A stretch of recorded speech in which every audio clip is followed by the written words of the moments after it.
Good afternoon. நம்ம இன்னைக்கு பார்க்க போற டாபிக் என்னன்னா கெமிஸ்ட்ரி.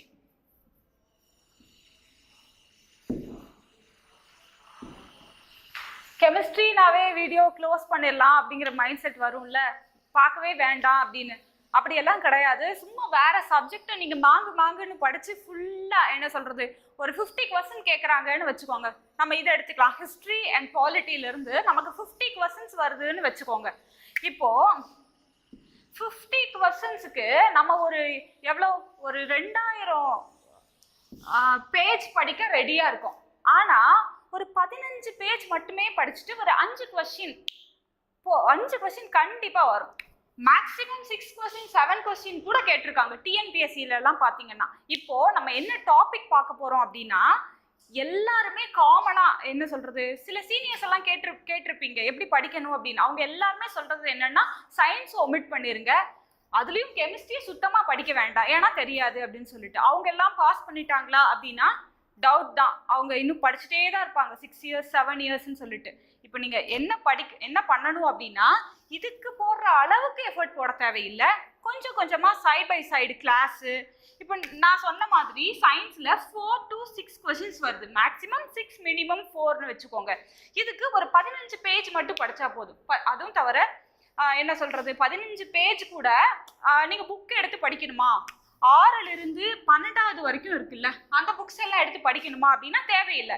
இப்போ கிளாஸ் எடுக்கிறோம்ல, இது மாதிரி ஒரு 3 வீடியோஸ் இது மட்டும் பார்த்து நோட்ஸ் எடுத்து வச்சுட்டீங்க அப்படின்னா ஷோரா 4 கொஸ்டின் என்னால ஷோரிட்டி கொடுக்க முடியும். கண்டிப்பா இதுல இருந்து தான் கொஸ்டின் வரும் அப்படின்னு சொல்லிட்டு. இப்போ எப்படின்னா, நீங்க வந்துட்டு கெமிஸ்ட்ரியில டிஎன்பிஎஸ்சி கொஸ்டின் ஒரு 5 கொஸ்டின் எடுத்துட்டாங்க அப்படின்னு யார்கிட்ட கேட்பாங்க? யூனிவர்சிட்டி ப்ரொஃபஸர் கிட்டயா இல்ல நோபல் ஆரைட் கிட்டயா? யார்கிட்டயும் கிடையாது. நம்மள மாதிரி படிச்சுட்டு வேலையில இருக்கிற யார்கிட்டயாவது தான் கொஸ்டின் எடுத்து கொடுக்க சொல்லுவாங்க. அவங்க என்ன கெமிஸ்ட்ரியில எக்ஸ்பர்ட்டா இருக்க போறாங்களா? கிடையாது. அவங்க என்ன பண்ணுவாங்க, போன உடனே இந்த புக்ஸ் தான் எடுப்பாங்க. இந்த புக்ஸ்ல சிம்பிளா இருக்கிற கொஸ்டின்ஸ் தான் எடுக்க போறாங்க. ஸோ இதெல்லாம் கெமிஸ்ட்ரியே கிடையாது. அன்றாட வாழ்க்கையில நீங்க பயன்படுத்தக்கூடிய பொருட்கள் எங்க பயன்படுது, அப்படியே பயன்படுறதை கொடுத்துட்டு அது என்ன பொருள்னு கேட்பாங்க. அவ்வளவுதான். இது ஒரு 6th to 12th படிக்கிற குழந்தைங்க படிக்கிற புக்ஸை நம்ம கஷ்டம்னு சொல்லிட்டு அப்படியே நம்மளை சொல்லி பழக்கி வச்சிருக்காங்க. அதுதான் சீனியர்ஸ் வந்து அப்படியே அவங்க பழகிட்டாங்க. அதவே சொல்லி நம்ம மைண்ட் செட்டும் அப்படி ஆயிடுச்சு. பட் அப்படி கிடையவே கிடையாது. சயின்ஸ்லயே ரொம்ப ரொம்ப ஈஸியானது. இப்போ பிசிக்ஸ் எடுத்துட்டீங்கன்னா அது ஒரு 10 டாபிக் இருக்கு. அதே மாதிரி தான் பயாலஜியில பாட்டனி ஜுவாலஜின்னு இருக்கு. ஆனா கெமிஸ்ட்ரியில மட்டும்தான் 4 டாபிக்ல 5 கொஸ்டின்ஸ் உங்களால ஈஸியா அட்டென்ட் பண்ண முடியும். ஓகேங்களா? அதுக்கான ஷூரிட்டியை நீங்க வீடியோ பாத்தீங்கன்னா உங்களுக்கு கிடைக்கும். ஓகேங்களா? Start with us. நம்ம இன்னைக்கு பார்க்க போறது அமிலங்கள், காரங்கள், உப்புகள்.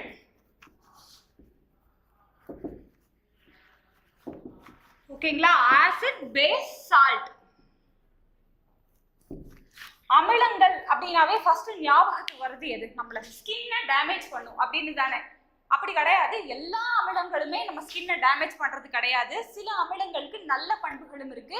அது மாதிரி அமிலங்கள் என்ன, அதோட பயன்கள் என்ன, ஃபர்ஸ்ட் நம்ம படிக்க ஆரம்பிக்கும் போதே நீங்க என்ன பண்ணணும் அப்படின்னா, ஃபர்ஸ்ட் எப்பவுமே பேப்பர் பென் எடுத்துக்கணும். எப்பவுமே அது இல்லாம நீங்க ஒரு வீடியோ பாக்குறீங்க அப்படின்னா தண்ணியில எழுதி விடுற மாதிரி தான். தண்ணி ஃப்ளோ அப்படி தண்ணியில எழுதி விடுறது தெரியுமா? அப்போதைக்கு தெரியும். அது அப்படியே ஃப்ளோ ஆகும்போது மறைஞ்சு போயிடும் இல்லையா, டிஸ்அப்பியர் ஆகிற மாதிரி. நம்ம மெமரியில அப்ப தெரியும், ஓகே இது நமக்கு தெரிஞ்சதுதான் தோணும். தெரிஞ்ச பாயிண்ட்ஸா இருந்தா விட்டுருங்க. தெரியாத ஏதாவது புதுசா நீங்க கத்துக்கிறீங்க அப்படின்னா அதை பென் எடுத்து பேப்பர்ல நோட் பண்ணி வைக்கணும். ஓகேங்களா? ஒரு ப்ராப்பரான நோட் போட்டு நீங்க எல்லாத்தையுமே நோட்ஸ் எடுத்து வச்சீங்கன்னா தான் அதுதான் யூஸ். சும்மா கண்ணால பார்த்துட்டு காதால கேட்டுட்டு போனோம்னா அது வேஸ்ட் தான். ஓகேங்களா? எப்பவுமே பென் அண்ட் பேப்பர் வச்சு எழுதுங்க. ஃபர்ஸ்ட் நம்ம ஒரு டாபிக்கை எடுக்கும் போதே அதை எப்படி படிக்கணும்னா, அப்படின்னா என்ன, இப்போ நம்ம என்னென்ன பார்க்க போறோம்னா, அமிலம் அப்படின்னா என்ன, வாட் இஸ் ஆசிட் அப்படின்னு பார்க்க போறோம். அப்புறம் அதோட டைப்ஸ், வகைகள் பார்க்க போறோம். ஓகேங்களா? அப்படின்னா என்ன, அதோட வகைகள் என்ன, அப்புறம் பண்புகள், ப்ராப்பர்ட்டிஸ் பார்க்க போறோம். ஓகேங்களா? அதுக்கப்புறம் கொள்கைகள் பார்க்க போறோம். அதாவது தியரிஸ் பார்க்க போறோம். ஓகேங்களா? அதுக்கப்புறம் யூசஸ் பார்க்க போறோம். அவ்வளவுதான். இதே தான் இந்த 3க்குமே பார்க்க போறோம், ஆசிட்க்கும் பேஸ்க்கும் சால்ட்டுக்கும். ஓகேங்களா? ஃபர்ஸ்ட் அமிலம் அப்படின்னா என்ன அப்படின்னா, என்ன சொல்றாங்க அப்படின்னா, அமிலம் அப்படிங்கிறது ஒரு ஹைட்ரஜனையாவது பெற்றிருக்க வேண்டும் அப்படின்னு சொல்றாங்க. இப்ப அமிலம் அப்படின்னு எடுத்துக்கிட்டீங்கன்னா இப்ப பாருங்க HCl ஒரு அமிலம். இதுல பாருங்க ஒரு ஹைட்ரஜன் இருக்குல்ல, அப்போ அமிலம் என்பது ஒரு ஹைட்ரஜனையாவது பெற்றிருக்க வேண்டும் அப்படின்னு சொல்றாங்க. இப்போ இது பாருங்க மீத்தேன் CH4 மீத்தேன் அப்ப அமிலம்னு சொல்லிடலாமா? 4 ஹைட்ரஜன் இருக்கு. இது ஒரு ஹைட்ரஜன் இருக்கிறதுக்கே நீங்க அமிலம்னு சொல்றீங்களே, அப்ப இது ரொம்ப ஸ்ட்ராங் ஆசிட்டால இருக்கணும் அப்படின்னு சொல்றீங்களா? கிடையாது. இது வந்துட்டு இடப்பெயர்ச்சி ஆகாத ஹைட்ரஜன். ஓகேங்களா? அப்போ அமிலம் அப்படின்னா என்னன்னு வரையறை கொடுக்குறாங்க அப்படின்னா இடப்பெயர்ச்சி செய்யக்கூடிய ஹைட்ரஜன் அணுக்களை பெற்றிருக்கக்கூடியவை தான் அமிலம். ஓகேங்களா? அப்போ எங்களுக்கு தெரியாதே எப்படி அது இடப்பெயர்ச்சி ஆகும் இடப்பெயர்ச்சி ஆகாது அப்படின்னு எங்களுக்கு தெரியாதே அப்படின்னு கேட்டீங்கன்னா சிலது புக்ல இருக்கு. ஓகேங்களா? அது மட்டுமே படிச்சுக்கிட்டா போதும். இப்போ அதுக்கு எக்ஸாம்பிள் என்ன அப்படின்னா இது H+ ஆவும் மைனஸாவும் பிரியும். அதே மாதிரி H2SO4. ஓகேங்களா? இதுல இருக்கிற 2 ஹைட்ரஜனுமே இடப்பெயர்ச்சி ஆகும். ஓகேங்களா? அதுக்கப்புறம் HNO3 இதுல இருக்கிற ஒரு ஹைட்ரஜன் இடப்பெயர்ச்சி ஆகும். ஓகேங்களா? அப்புறம் COOH அப்படின்னு இருக்கும். இப்படி இது மெத்தில் தொகுதி. ஓகேங்களா? இது கூட ஆசிட் தான். COOH அப்படின்னு வந்துட்டாவே அது அமிலம் தான். ஓகேங்களா? கார்பாக்சிலிக் அமிலம்னு சொல்லுவாங்க. இப்படி சிலதை மட்டும் நீங்க வச்சுக்கோங்க மைண்ட்ல. இது மட்டும் தான் இருக்கு. இதுக்கு பதிலா CH3 போட்டாங்கன்னா அசிடிக் அமிலம் அப்படின்னு சொல்லுவாங்க. H போட்டா ஃபார்மிக் அமிலம்னு சொல்லுவாங்க. நமக்கு இட் டசன்ட் மேட்டர். இப்போ நம்மளோட இது என்னன்னா COOH அப்படின்னு இருந்தா அது அமிலமா அப்படின்னா ஆமா அமிலம் தான். ஓகேங்களா? இப்போ அமிலம் என்றால் என்னன்னு பார்த்துட்டோம். ஓகேங்களா? அமிலம் அப்படின்னு அதுக்கு பேர் எப்படி வந்தது அப்படின்னு பார்க்கலாம். ஓகேங்களா? அமிலம் அப்படிங்கிறது ஒரு லத்தீன் மொழி சொல் அப்படின்னு சொல்றாங்க. அமிலம் என்பது ஒரு லத்தீன் மொழி சொல். அதோட அந்த லத்தீன் மொழியில என்ன அப்படின்னா அசிடஸ் அப்படிங்கிறாங்க. அசிடஸ் என்ற லத்தீன் மொழி சொல்லிலிருந்து பெறப்பட்டது. அப்படின்னா என்ன? What is acidus? What is meaning அப்படின்னு கேட்டீங்கன்னா புளிப்பு அப்படின்னு அர்த்தமா. இதோட மீனிங் புளிப்பு. ஏன் புளிப்புன்னு இதுக்கு பேர் வச்சிருக்காங்க அப்படின்னா இது புளிக்குது, அதனால இதுக்கு புளிப்புன்னு பேர் வச்சிருக்காங்க. ஓகேங்களா? புளிப்பவை எல்லாமே அமிலங்களா அப்படின்னா ஆமா, புளிக்கிறது எல்லாமே அமிலங்கள் தான். ஓகேங்களா? சோ இது அமிலம் என்பது எம்மொழி சொல்னு கூட கேட்பாங்க. ஓகேங்களா? அதனால லத்தீன் மொழி சொல் அசிடஸ் அப்படிங்கிற அந்த வார்த்தையோட பொருள் புளிப்பு அப்படிங்கிறது. ஓகேங்களா? இது பெயர் காரணம். இப்ப நம்ம வாட்டர் ஆசிட்னு பார்த்துட்டோம். என்ன பார்த்தோம்? இடப்பெயர்ச்சி செய்யக்கூடிய ஒரு ஹைட்ரஜன் அயனியாவது பெற்றிருக்க வேண்டும். இது நீரில் கரைந்து நீர்ல போடும்போது ஹைட்ரோனியம் அயனியை உருவாக்கணும் அப்படிங்கிறாங்க. Very very important. இது ரிப்பீட்டட் क्वेश्चन. நீரில் ஹைட்ரோனியம் அயனியை உருவாக்கக்கூடியது எது அப்படின்னு கேட்பாங்க. அமிலம், காரம், உப்புகள் எதுவும் இல்லை அப்படின்னு, இல்லைன்னா உலோகம் அப்படின்னு ஆப்ஷன் செட் பண்ணுவாங்க. நம்ம என்ன எழுதணும்? அமிலம், நீரில் ஹைட்ரோனியம் அயனி H3O+. இதுக்கு பேர் தான் என்னது? ஹைட்ரோனியம் அயனி. நீரில் ஹைட்ரோனியம் அயனியை உருவாக்குச்சுன்னா அது என்னது? அமிலம். ஓகேங்களா? அமிலம் தான் நீரில் ஹைட்ரோனியம் அயனியை உருவாக்கும். இவ்வளவுதான் அமிலத்தோட டெஃபினிஷன். ஓகேங்களா? அடுத்தது டைப்ஸ். டைப்ஸ் என்ன அப்படின்னா அதை வந்து 4 வகைகளா சொல்றாங்க. எதோட அடிப்படையில அப்படின்னா மூலங்களின் அடிப்படையில். டைப்ஸ் எவ்வளவு இருக்குன்னா 4 வகைகள் இருக்கு.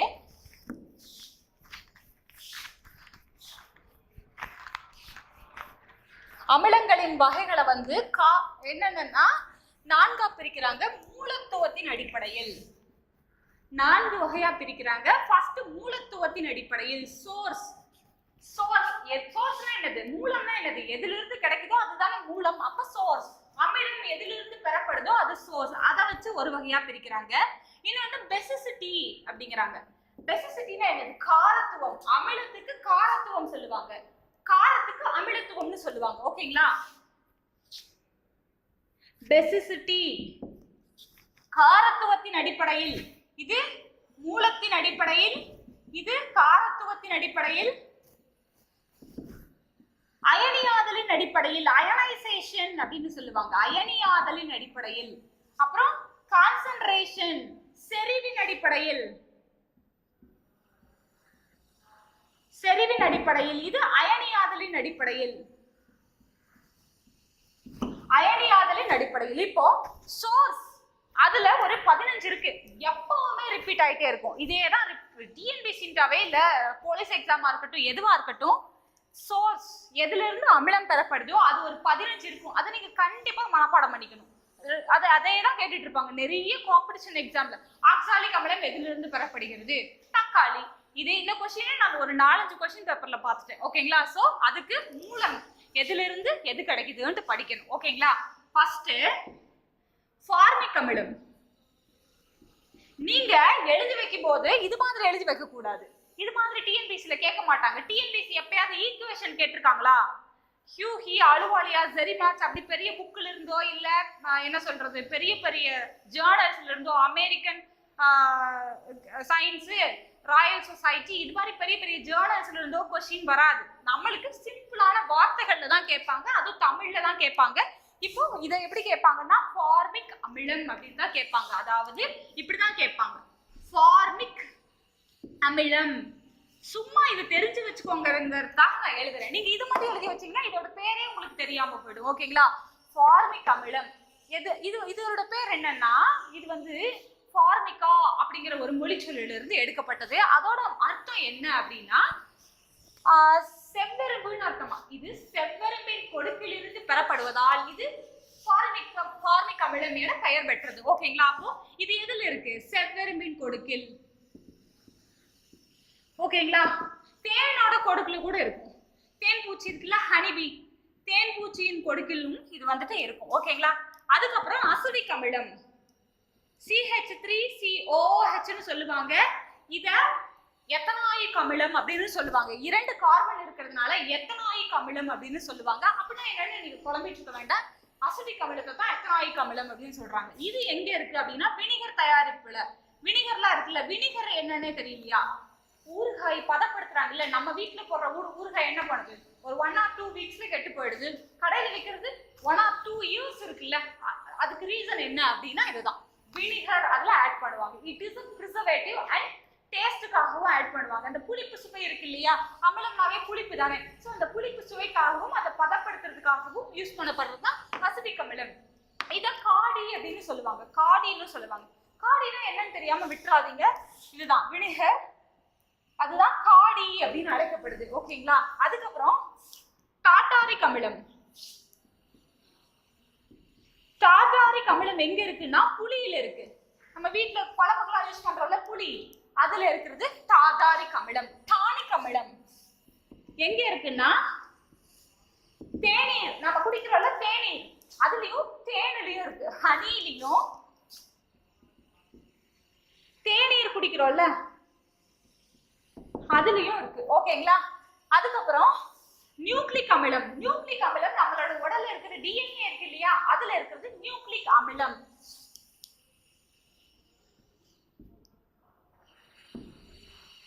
நியூக்ளிக் அமிலம் எதுல இருக்குன்னா டிஎன்ஏல இருக்கு. ஓகேங்களா? அதுக்கப்புறம் அமினோ அமிலங்கள் அது எதுல இருக்கு அப்படின்னா புரோட்டீன் இருக்குல்ல, புரதம், அதுல இருக்கு.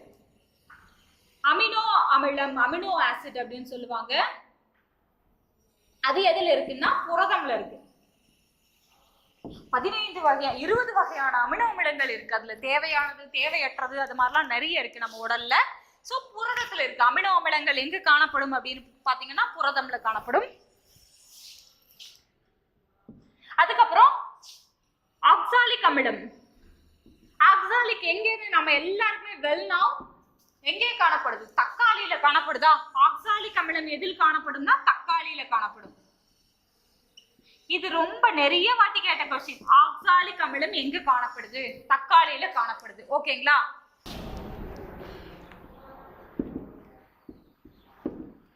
ஆஸ்கார்பிக் அமிலம் இது ஒரு क्वेश्चनல கேட்டது. ஆஸ்கார்பிக் அமிலம் எங்க காணப்படுது அப்படின்னா கத்திரிக்காயில காணப்படுது. கத்திரிக்காய் இருக்குல்ல, நம்ம யூஸ் பண்ற கத்திரிக்காய் குழம்பு வைக்கிறதுக்கு, சமையல் செய்யறதுக்கெல்லாம் அந்த கத்திரிக்காயில ஆஸ்கார்பிக் அமிலம் இருக்கு. மாம்பழங்கள் இருக்குல்ல, மாம்பழங்கள்லயும் ஆஸ்கார்பிக் அமிலம் இருக்கு. ஓகேங்களா? அதுக்கப்புறம் மாலிக் ஆசிட். மாலிக் அமிலம் எதுல இருக்குன்னா ஆப்பிள்ல இருக்கு. ஆப்பிள்ல மாலிக் அமிலம் இருக்கு. சிட்ரிக் அமிலம். சிட்ரிக் அமிலம் எதுல இருக்குன்னா சிட்ரஸ் பழங்கள்லாம் இருக்குல்ல, அதுல சிட்ரஸ் பழங்கள்னா என்னது? ஆரஞ்சு, எலுமிச்சை, இது மாதிரி மிக மிக புளிப்பு, அந்த கொழுமச்சை எல்லாம் சொல்லுவாங்கல்ல, பிட்டர் ஆரஞ்சு, இப்போ அதுல எல்லாம் வந்துட்டு என்ன இருக்குன்னா சிட்ரிக் அமிலம். லெமன், ஆரஞ்சு, இதுல எல்லாம் வந்து அதெல்லாம் சேர்த்து என்ன சொல்றாங்க அப்படின்னா சிட்ரஸ் பழங்கள் அப்படிங்கிறாங்க. சிட்ரிக் அமிலம் சிட்ரஸ் பழங்கள்ல இருக்கும் அப்படின்னு சொல்றாங்க. ஓகேங்களா? அப்புறம் வந்து HCl வந்து நம்ம வயிற்றுல சுரக்கிற செக்ரேட் ஆகுதுல, உணவு செரிக்கிறதுக்காக நம்மளுக்கு அசிடிட்டி எல்லாம் ஃபீல் பண்றோம்ல சம்டைம்ஸ். அதுக்கு நம்ம மெக்னீசியம் பால்மம்லாம் குடிச்சு நியூட்ரலைஸ் பண்ணுவோம்ல, அதுக்கெல்லாம் எந்த அமிலம் அப்படின்னா HCl. HCl அப்ப எங்க சுரக்குது? வயிற்றில் சுரக்கும் அமிலம் எதுன்னு கேட்பாங்க, HCl. ஓகேங்களா? இதுதான் மேக்சிமம் திரும்ப திரும்ப கேட்டுட்டு இருக்கிறது. அதுக்கப்புறம் கோலிக் அமிலம்னு ஒண்ணு இருக்கு, அது பித்த நீர்ல சுரக்குது. கோலிக் அமிலம், கோலிக் அமிலம் எங்கன்னா பித்த நீர், பித்த நீர்ல சுரக்குது. அப்புறம் லாக்டிக் அமிலம் அப்படின்னு ஒண்ணு இருக்கு, லாக்டிக் அமிலம். அது எதுல இருக்குன்னா பால், தயிர் அதுல எல்லாம் இருக்கு. ஓகேங்களா? அதுக்கப்புறம் பியூட்ரிக் அமிலம் அப்படின்னு ஒண்ணு இருக்கு, பியூட்ரிக் அமிலம். பியூட்ரிக் அமிலம் எங்க இருக்குன்னா கெட்டு போன வெண்ணெய் இருக்குல்ல, அதுல எல்லாம் இருக்கும். அந்த பேட் ஸ்மெல்லுக்கு ஆஃப் பண்றது, அதாவது கெட்டு போன வெண்ணெய். ஓகேங்களா? கெட்டு போன வெண்ணெயில இருக்கிறது பியூட்ரிக் அமிலம். ஓகேங்களா? இதுதான் மேக்சிமம் கேட்டுட்டு இருக்கிறது. உங்க புக்ல இருக்கிறது இதுதான், ஒரு 15 இருக்கும், அதே தான் ரிப்பீட் ஆகும். அது வந்து சோர்ஸ். ஓகேங்களா? அடுத்தது நம்ம என்ன பார்க்க போறோம்? டெசிசிட்டி, காரத்துவத்தின் அடிப்படையில இதை எப்படி பிரிக்கிறாங்க. காரத்துவம்னா என்ன கேள்விப்பட்டு இருக்கீங்களா? காரத்துவம்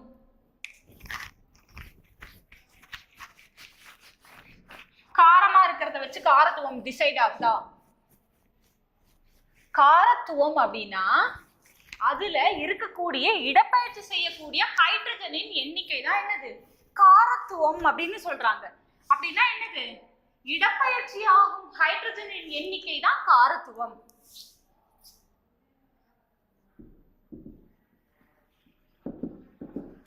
இடப்பெயர்ச்சியாகும் ஹைட்ரஜனின் எண்ணிக்கை, the number of hydrogen atom replaceable. ஓகேங்களா? இப்போ எக்ஸாம்பிள் பாருங்க, இதுல வந்து 3 வகை இருக்கு. ஒற்றை காரத்துவ அமிலம், இரட்டை காரத்துவ அமிலம், முக்காரத்துவ அமிலம். ஓகேங்களா? ஒற்றை காரத்துவம், இரட்டை காரத்துவம், முக்காரத்துவம். Monobasic acid, dibasic, tribasic acid. ஓகேங்களா? இப்போ HCl பாருங்க, இதுல இருக்கிறதே ஒரு H தான். அப்ப எத்தனை H ரீப்ளேஸ் ஆக முடியும்? ஒரு H தான் இடப்பெயர்ச்சி ஆக முடியும். அப்போ இதோட என்னது, இது எக்ஸாம்பிள் கொடுத்துருவாங்க. ஒற்றை காரத்துவ அமிலத்திற்கு எடுத்துக்காட்டு HCl, H2SO4, H3PO4, HNO3 இப்படி எல்லாம் கொடுத்துட்டு ஒற்றை காரத்துவத்துக்கு எடுத்துக்காட்டு என்னன்னு கேட்டா HCl, H1NO3. ஏன்? அதுல ஒரே ஒரு ஹைட்ரஜன் தான் இருக்கு. அந்த ஒரு ஹைட்ரஜன் தான் என்ன ஆக முடியும்? ரீப்ளேஸ் ஆக முடியும், மைக்ரேட் ஆக முடியும், இடப்பெயர்ச்சி செய்ய முடியும். சோ இது ரெண்டுமே ஒற்றை காரத்துவத்துக்கு எடுத்துக்காட்டு, மோனோபேசிக் ஆசிட். ஓகேங்களா? இதுல பாருங்க H2SO4 சல்ஃபியூரிக் அமிலம், இது ஹைட்ரோகுளோரிக் அமிலம், இது நைட்ரிக் அமிலம். HNO3 னா நைட்ரிக் அமிலம். நீங்க ஃபார்முலாவா தெரிஞ்சு வச்சிருக்கிறத விட வேர்டா தெரிஞ்சு வச்சிருக்கிறது ரொம்ப ரொம்ப ரொம்ப இம்பார்ட்டன்ட். தெரியும்னா விட்டுருங்க, தெரியாதுன்னா எழுதுங்க. நைட்ரிக் அமிலம், இது HCl ஹைட்ரோகுளோரிக் அமிலம், அது தெரியும். H2SO4 சல்ஃபியூரிக் அமிலம், இல்லைன்னா கந்தக அமிலம்னு சொல்லுவாங்க. ஓகேங்களா? சல்ஃபருக்கு தமிழ்ல கந்தகம்னு பேரு, அதனால இந்த கந்தக அமிலம் என்றும் அழைப்பார்கள். இது பாருங்க H3PO4 டிஃபரெண்டா இருக்குல்ல, பாஸ்பாரிக் அமிலம். ஓகேங்களா? பாஸ்பாரிக் அமிலம், அதுல எத்தனை ஹைட்ரஜன் இருக்குன்னு பாருங்க, 3 ஹைட்ரஜன் இருக்கா? அப்போ இடப்பெயர்ச்சி ஆகக்கூடிய ஹைட்ரஜனும் 3 தான். ஓகேங்களா? அப்போ இது வந்து எந்த காரத்துவத்திற்கு எடுத்துக்காட்டு? முக்காரத்துவத்திற்கு எடுத்துக்காட்டு. இப்ப பாருங்க ஒரு ட்விஸ்ட, HCOOH இது என்னது? ஃபார்மிக் அமிலம்னு பார்த்தோமா? ஃபார்மிக் அமிலத்துல இது என்னது? மோனோபேசிக்கா, டைபேசிக்கா, ட்ரைபேசிக்கா? 2 ஹைட்ரஜன் இருக்கிறதுனால இது என்னன்னு சொல்லுவீங்க? டைபேசிக்னு நீங்க சொல்லுவீங்க. But it is not dibase. இரட்டை காரத்துவ அமிலத்திற்கு எடுத்துக்காட்டு இது கிடையாது. ஏன் அப்படின்னா காரத்துவம் எதன் அடிப்படையில முடிவு பண்ணப்படுதுன்னு சொன்னோம்? இடப்பெயர்ச்சியாகும் ஹைட்ரஜனின் எண்ணிக்கையை பொறுத்துதான். இந்த ஹைட்ரஜன் இடப்பெயர்ச்சி ஆகாது. இது எப்படி பிரியும் அப்படின்னா HCOO மைனஸ் H பிளஸ் தான் பிரியும். ஓகேங்களா? அப்போ இதுல ஒரே ஹைட்ரஜன் தான் பிரியும். ஓகேங்களா? அதனால இது என்னது? மோனோபேசிக். இப்போ நீங்க கேட்கலாம், எங்களுக்கு தெரியாதுங்களே. இப்போ எந்த ஹைட்ரஜன் பிரியும் பிரியாது அதுக்கு எங்களுக்கு தெரியாதுல்ல. ஆமா தெரியாதுதான். அப்ப நீங்க என்ன பண்ணணும் அப்படின்னா COOH அப்படின்னு வந்துட்டாவே அது ஒரு காரத்துவம் தான். ஓகேங்களா? ஒருவேளை சப்போஸ்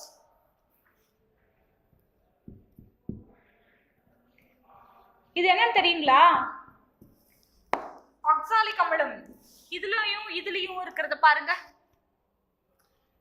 2 COOH இருக்கு. அப்ப ஒரு COOH இருந்துச்சுன்னா அது ஒற்றை காரத்துவம். 2 இருக்கிறதுனால இரட்டை காரத்துவம். ஓகேங்களா? இது தவிர வேற எதுவுமே கேட்க மாட்டாங்க. நீங்க தெரிஞ்சுக்க வேண்டியது இந்த ஃபார்மிக் அமிலம் அல்லது அசிடிக் ஆசிட். CH3COOH ஓட இதுவும் என்னதான்? காரத்துவமும் என்னதான்? ஒண்ணுதான். ஓகேங்களா? OOH அப்படின்னு வந்துட்டாவே அது ஒண்ணுதான். ஒருவேளை OOH 2 இருந்துச்சுன்னா அப்ப இரட்டை காரத்துவம். புரிஞ்சிருச்சுங்களா? அவ்வளவுதான் பேசிசிட்டி. நம்மளுக்கு இப்போ இடப்பெயர்ச்சி ஆகக்கூடிய ஹைட்ரஜனை பொறுத்து தான். இப்ப இது 3 தான் ரொம்ப முக்கியம். ஒற்றை காரத்துவம், 2 இருந்துச்சுன்னா இரட்டை காரத்துவம், 3 இருந்துச்சுன்னா முக்காரத்துவம். எடுத்துக்காட்டு பாஸ்பாரிக் அமிலம், இதுக்கு எடுத்துக்காட்டு சல்பியூரிக் அமிலம் அல்லது கந்தக அமிலம். ஓகேங்களா? அடுத்தது அயனியாதலின் அடிப்படையில். It depends on ionization. அயனியாதல்னா என்னது? அயனியாதல் அப்படின்னா அயன்ஸ் சேர்ந்ததுதான அமிலம். இப்போ HCl H+ அப்படிங்கிற ஒரு அயனியும் Cl- அப்படிங்கிற ஒரு அயனியும் சேர்ந்தது தானே என்னது? ஆசிட். இப்போ அது பிரியறதுக்கு பேர் தான் அயனியாதல். ஓகேங்களா?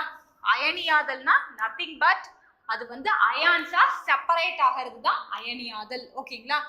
இப்போ இந்த அயனியாதலின் அடிப்படையில தான் அது ஸ்ட்ராங் ஆசிட்டா வீக் ஆசிட்டான்னு சொல்றாங்க. ஓகேங்களா? நான் சொன்னேன்ல ஸ்கின் எல்லா அமிலங்களும் டேமேஜ் பண்ணாது. அப்ப எந்த அமிலம் டேமேஜ் பண்ணும் அப்படின்னா ஸ்ட்ராங் ஆசிட் டேமேஜ் பண்ணும். அப்ப ஸ்ட்ராங் ஆசிட் எதை வச்சு டிசைட் ஆகுது அப்படின்னா கம்ப்ளீட்டா அயனியாச்சுன்னு வச்சுக்கோங்களேன், அது ஸ்ட்ராங் ஆசிட். HCl பாருங்க, H தண்ணியில போடும்போது H+ ஆவும் Cl- ஆவும் பிரிஞ்சிடும். ஓகேங்களா? இப்போ அயனியாதலின் அடிப்படையில் எப்படி பிரிக்கிறாங்க? Strong acid, week acid. இப்போ ஸ்ட்ராங் ஆசிட் என்னன்னு சொன்னோம்? முழுவதும் அயனியுற செஞ்சுச்சுன்னா வலிமை. இது என்னது தமிழ்ல? வலிமை மிகு அமிலங்கள், வலிமை குறை அமிலங்கள் அப்படின்னு சொல்லுவாங்க. வலிமை மிகு அமிலங்கள், இது வலிமை குறை. வீக்னாவே வலிமை குறைவா இருக்கிறதான வீக்னு சொல்லுவோம். நீ வீக்கா இருக்கேன்னா நமக்கு வலிமை குறைவா இருக்குதுன்னு சொல்லுவாங்கல்ல, அதான் வலிமை குறை அமிலங்கள், வலிமை மிகு அமிலங்கள். வலிமை மிகு அமிலங்கள் முழுவதும் நீரில் அயனியுறும். இது வந்து என்னது? முழுவதும் அயனியுறும்.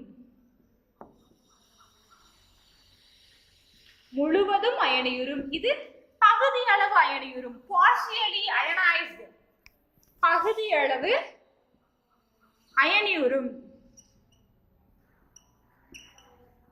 நீரில் முழுவதும் பிரிஞ்சுச்சுன்னா அதுக்கு பேரு வலிமை மிகு. நீர்ல பகுதி அளவு பிரிஞ்சுச்சுன்னா அதுக்கு பேரு வலிமை குறைவு. இதுக்கு எடுத்துக்காட்டு HCl, H2SO4, HNO3. பாருங்க, இதெல்லாமே என்னன்னு சொல்லுவாங்கன்னா இன்ஆர்கானிக் ஆசிட் அப்படின்னு சொல்லுவாங்க. அது என்ன இன்ஆர்கானிக்? கனிம அமிலங்கள்.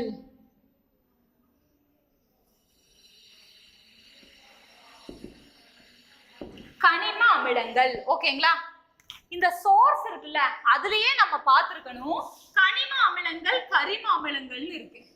கனிம அமிலங்கள் கரிம அமிலங்கள். அது என்ன கனிம அமிலம் அப்படின்னா பாறையிலிருந்து எடுக்கக்கூடியது. அதாவது பாறை இருக்குல்ல நிலத்துல, பாறையிலிருந்து எடுத்தோம்னா அதுக்கு பேர் கனிம அமிலங்கள்.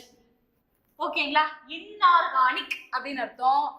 கரிம அப்படின்னா உயிருள்ள பொருள்களிலிருந்து பெறப்படுபவை.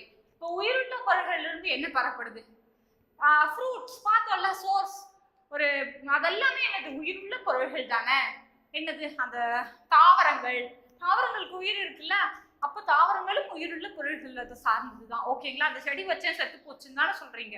ஸோ தாவரங்களுக்கு உயிர் உண்டு. அப்போ அந்த ஃப்ரூட்ல தக்காளி மாலிக் அமிலம், ஆப்பிள்ல இருந்து சிட்ரஸ் ஃப்ரூட்ஸ்ல இருந்து சிட்ரிக் அமிலம்லாம் எடுத்தோம்ல, ஸோ அது மாதிரி பெறப்படுறது தான் கரிம அமிலங்கள். இது உயிருள்ளவற்றிலிருந்து. உயிருள்ளவற்றிலிருந்து பெறப்படும் அமிலங்கள் கரிம அமிலங்கள் எனப்படும், அதாவது ஆர்கானிக் அமிலம். ஓகேங்களா? இப்போ இந்த கனிம அமிலங்கள் எல்லாமே வெரி ஸ்ட்ராங். ஓகேங்களா? இன்ஆர்கானிக் எல்லாமே வெரி ஸ்ட்ராங். அப்ப ஆர்கானிக் எல்லாமே என்னதான்? வீக். ஆர்கானிக்னா என்னது? கரிம அமிலங்கள். இதெல்லாமே வீக். இப்போ உங்களுக்கு என்ன क्वेश्चनல கேட்பாங்கன்னா, இதுல ஒரு எக்ஸாம்பிள் கொடுத்துட்டு இது 1 2 3 கொடுத்துட்டு CH3COOH என்னது? அசிடிக் அமிலம். அசிடிக் அமிலம் கொடுத்துருவாங்க. இதுல எது வலிமை குறை அமிலம்னு கேட்பாங்க. இந்த COOH வந்துச்சுனாவே அது என்னதான்? வலிமை குறைந்த அமிலங்கள் தான். ஓகேங்களா? ஆர்கானிக் எல்லாமே என்னதான்? வலிமை குறைந்த அமிலங்கள் தான். COOH அப்படின்னு கொடுத்துட்டு இதுல இதெல்லாம் கொடுத்துட்டு இதுல எது வலிமை குறைந்தவைன்னு கேட்டா COOH தான் இருக்கிறது தான். ஏன் அப்படின்னா இந்த क्वेश्चन ரிப்பீட் ஆயிருக்கு புக்ல. அது மட்டும் தான், அதாவது பகுதி அளவு அயனியுறும்னு கொடுத்துருக்காங்க. ஓகேங்களா? இது எல்லாமே பார்ஷியலா, அதாவது CH3COO del minus del plus அப்படின்னு அயனியுறும். ஓகேங்களா? புரிஞ்சிருச்சா? இப்ப சோர்ஸ் பார்த்தாச்சு, பேசிசிட்டி பார்த்தாச்சு, அயனைசேஷன் பார்த்தாச்சு. அதுக்கப்புறம் கான்சன்ட்ரேஷன் பார்க்க போறோம். கான்சன்ட்ரேஷன் அப்படின்னா என்னது? நம்மள கான்சென்ட்ரேட் பண்ணு அப்படின்னு சொல்லுவாங்க, அதுவா?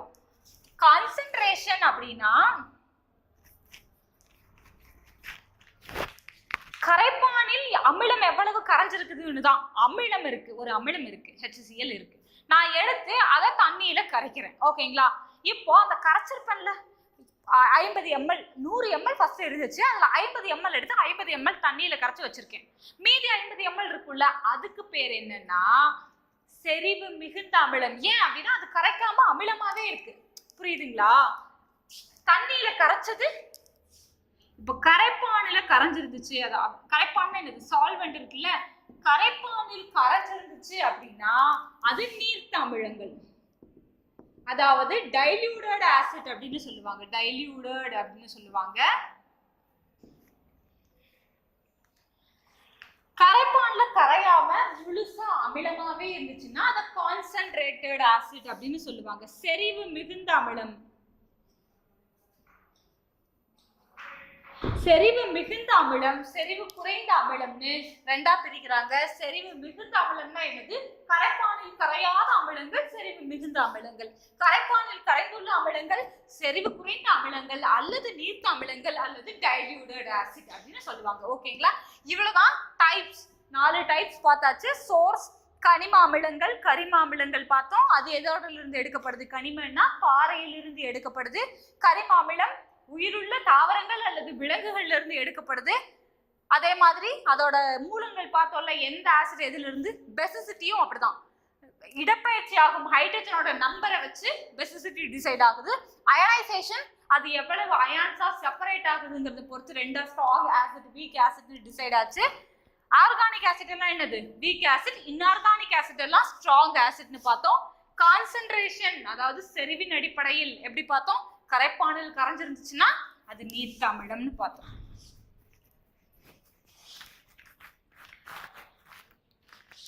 அதுக்கப்புறம் ப்ராப்பர்ட்டிஸ், பண்புகள்.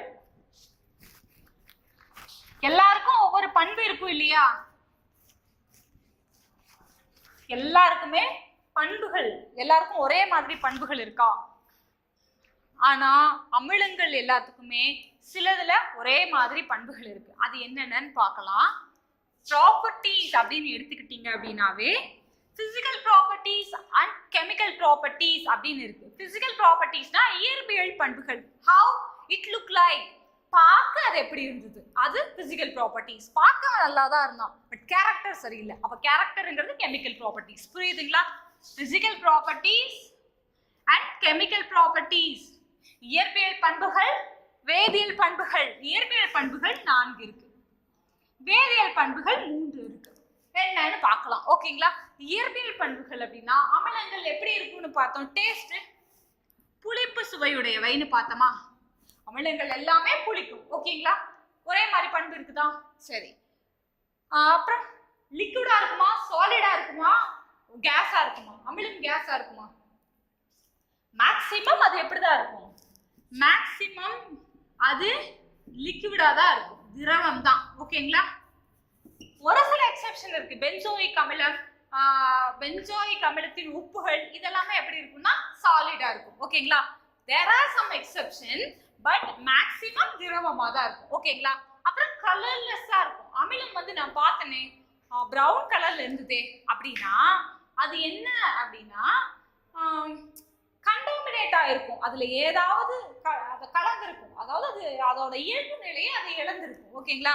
ஏதாவது அதுல ஆட் ஆயிருக்கும், இல்ல மாசு அடைஞ்சிருக்கும், அவ்வளவுதான். மேக்சிமம் அமிலங்கள் எல்லாமே என்னதான் கலர்லெஸ், நிறமற்றவை. ஓகேங்களா? அதுக்கப்புறம் இது மின்சாரத்தை கடத்துமா அப்படின்னா அயனியா பிரிகிற எல்லாமே மின்சாரத்தை நன்கு கடத்தும். ஓகேங்களா?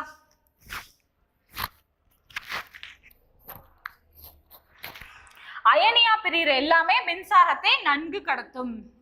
it contact electricity. மின்சாரத்தை கடத்தும். அதுவும் எப்படி கடத்தும்? நன்கு கடத்தும். ஓகேங்களா? it is a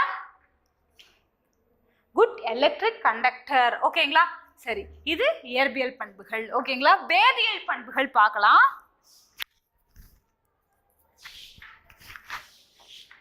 இது அமிலங்கள் காரத்தோட சேர்ந்து உப்பை கொடுக்கும். இது எல்லாருக்குமே தெரியும்ல, அமிலமும் காரமும் சேர்ந்தால் உப்பு அப்படின்ட்டு சும்மாவே பழமொழி எல்லாமே இருக்குல்ல. ஸோ அமிலம் காரத்தோட சேர்ந்து உப்பு கொடுக்கும், பிளஸ் நீரை கொடுக்கும், இது பிளஸ் ஹீட்டையும் கொடுக்கும். இது ஒரு வாட்டி டிஎன்பிசி கொஸ்டின்ல கேட்டிருந்தாங்க. டிஎன்பிசி கொஸ்டின்லயா இருந்தாலும் சரி, எஸ்ஐ கொஸ்டின்ல எல்லாத்துலயுமே காமன் தான். இது காமன் டாபிக், இம்பார்ட்டன்டான உடனடியா படிக்க வேண்டிய டாபிக் இது. கெமிஸ்ட்ரின்னு எடுத்துக்கிட்டாவே ஃபர்ஸ்ட் கவர் பண்ண வேண்டிய டாபிக் இது. அமிலமும் காரம் சேர்ந்து உப்பையும் நீரையும் தரும். ஓகேங்களா? ஒரு வாட்டி உப்பை தரும், நீரை தரும், உப்பையும் நீரையும் தரும், அனைத்தும் அப்படின்னு கொடுத்துருந்தாங்க. என்னது நம்மளுக்கு ஆன்சர்? உப்பையும் நீரையும் தரும். ஓகேங்களா? அடுத்தது ரெண்டாவது, அமிலம் உலோகத்தோட சேர்ந்து, உலோகங்கள் இருக்கு இல்லையா, உலோகத்தோட சேர்ந்து ஹைட்ரஜன் வாயுவை வெளிப்படுத்துமா அப்படின்னா கண்டிப்பா வெளிப்படுத்தும். அமிலங்கள் உலோகத்தோட சேர்ந்து ஹைட்ரஜன் வாயுவை வெளிப்படுத்தும். அந்த ஹைட்ரஜன் வாயு இருக்குல்ல, அது வெளியேறது எப்படி கன்ஃபார்ம் பண்ணலாம்னா, மேட்ச் பாக்ஸ்ல அந்த தீக்குச்சியை எரியிற தீக்குச்சியை பக்கத்துல கொண்டு போனீங்கன்னா அது அணைஞ்சிடும். Due to lack of oxygen supply. ஓகேங்களா? அப்ப ஹைட்ரஜன் வாயு வந்துட்டு இருக்கு அதுல இருந்து அப்படின்னு நம்ம தெரிஞ்சுக்கலாம். ஓகேங்களா? அமிலம் ஒரு இரும்பு எடுத்து போட்டுட்டு அதுக்குள்ள அமிலத்தை ஊத்துனீங்கன்னா அதுல இருந்து ஹைட்ரஜன் வாயு வெளிப்படும். ஓகேங்களா? அதுக்கப்புறம் எல்லா உலோகத்தை போட்டா எத்தனை உலோகங்கள் இருக்கு? 72 உலோகங்கள் இருக்கு. மொத்தம் எத்தனை தனிமங்கள் இருக்கு? 118 தனிமங்கள் இருக்கா தனிம வரிசை அட்டவணையில? அப்போ அந்த 72 உலோகமுமே ஹைட்ரஜன் வாயுவை அமிலத்தோட சேர்ந்து வெளிப்படுத்துமா அப்படின்னா there are 2 exception. என்னன்னா சில்வரும் காப்பரும். வெள்ளியும் காப்பரும் ஹைட்ரஜன் வாயுவை அமிலத்துடன் சேர்ந்து வெளிப்படுத்தாது. இது மட்டும் நீங்க நல்லா ஞாபகம் வச்சுக்கோங்க. என்னது? அமிலத்துடன் சேர்ந்து ஹைட்ரஜன் வாயுவை வெளிப்படுத்தாத உலோகம் அப்படின்னு சொல்லிட்டு 4 ஆப்ஷன் கொடுத்துருவாங்க. கோல்டு, வெள்ளி, பிளாட்டினம், பல்லேடியம்னு கொடுத்துருவாங்க. அதான் வெள்ளி வெளிப்படுத்தாது, அல்லது ஆப்ஷன்ல காப்பர் வச்சிருந்தாலும் கரெக்ட் தான். ஓகேங்களா? அதுக்கப்புறம் அமிலங்கள் கார்பனேட் உப்புகளுடன் சேர்ந்து, இது வந்து ஒரு மெட்டல்னு வச்சுக்கோங்க, கார்பனேட் உப்புகளுடன் சேர்ந்து கார்பன் டை ஆக்சைடை வெளிப்படுத்தும், கார்பன் டை ஆக்சைடு வாயுவை வெளிப்படுத்தும். ஓகேங்களா? இப்போ இங்க எழுதுறேன் பாருங்க. CO2 கார்பனேட் அமிலமும் கார்பனேட் உப்புகளும் சேர்ந்து CO2 வாயுவை வெளிப்படுத்தும். அதை எப்படி கன்ஃபார்ம் பண்ணலாம் அப்படின்னா, CO2 வாயு தெளிந்த சுண்ணாம்பு நீரை பால் போல் மாற்றும் அப்படின்னு சின்ன வயசுல இருந்தே படிச்சிருக்கோம்ல. தெளிந்த சுண்ணாம்பு நீரை பால் போல் மாற்றும் அப்படின்னு அது என்னன்னா அமிலமும் உலோக கார்பனேட்டுகளும் சேர்ந்துதான் அந்த CO2 வாயுவை வெளிப்படுத்துது. It is a gas. ஓகேங்களா? பிசிக்கல் அண்ட் கெமிக்கல் ப்ராப்பர்ட்டி அவ்வளவுதான். பிசிக்கல்னா புளிப்பு, திரவமா இருக்கும், நிறமற்றவையா இருக்கும், மின்சாரத்தை நன்கு கடத்தும், இட் கண்டக்ட் எலக்ட்ரிசிட்டி. அப்புறம் கெமிக்கல் ப்ராப்பர்ட்டிஸ் வேதிப்பண்பு என்னன்னா காரத்தோட சேர்ந்து உப்பையும் நீரையும் வெப்பத்தையும் வெளிப்படுத்தும், உலோகத்தோட சேர்ந்து ஹைட்ரஜன் வாயுவை வெளிப்படுத்தும், ஹைட்ரஜன் வாயுவை வெளிப்படுத்தாத 2 உலோகங்கள் வெள்ளி காப்பர், உலோக கார்பனேட்டுகளுடன் அமிலம் சேர்ந்து கார்பன் டை ஆக்சைடு வாயுவை வெளிப்படுத்தும். ஓகேங்களா? அவ்வளவுதான் பண்புகள். ஓகேவா? அதுக்கப்புறம் தியரி. என்ன தியரினா என்னடா தியரியா படிக்கணுமா அப்படின்னா, ரிசர்ச் பண்ணி சில சயின்டிஸ்ட் வேதியியலாளர்களோ அல்லது வேற ஏதாவது சயின்டிஸ்ட், ஓகேங்களா, இயற்பியலாளராக இருக்கட்டும் வேதியியலாளராக இருக்கட்டும், அவங்க ரிசர்ச் பண்ணி அமிலம்னா இதுதான்ப்பா காரம்னா இதுதான்ப்பான்னு சில கொள்கைகளை கொடுத்துருப்பாங்க. Very famous 4 scientist. அதுதான் இங்க பத்தி படிக்க போறோம். என்ன சொன்னாங்க அப்படிங்கறத பத்தி படிக்க போறோம். 4 தியரி. ஓகேங்களா? Very very important theory. ஒன்னு அர்கீனியஸ் தியரி, 2வது லாரி பிரான்ஸ்டட் தியரி, 3வது லக்ஸ்பிளட் தியரி, 4வது லூயிஸ் தியரி. ஓகேங்களா? அர்கீனியஸ் ரொம்ப கேள்விப்பட்டவரா? Arrhenius first.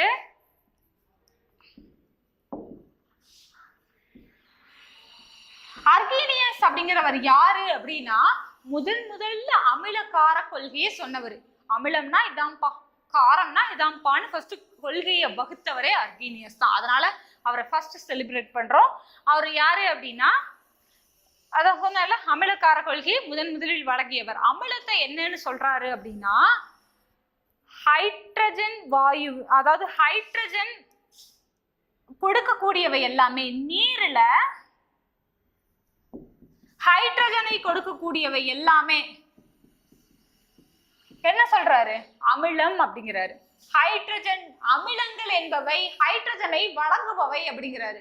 அப்ப காரம்னா என்ன அப்படின்னு கேட்டதுக்கு அப்படி அவர் என்ன சொல்றாரு அப்படின்னா, காரம் என்பது நீரில், இது பிளஸ், நீரில் ஹைட்ராக்சைடை வழங்குபவை அப்படிங்கிறாரு. H+ வழங்குச்சுன்னா அது என்னவா? அமிலம். OH- வழங்குச்சுன்னா அது என்னது? காரம் அப்படிங்கிறாரு. ரெண்டுமே எதுல தானா?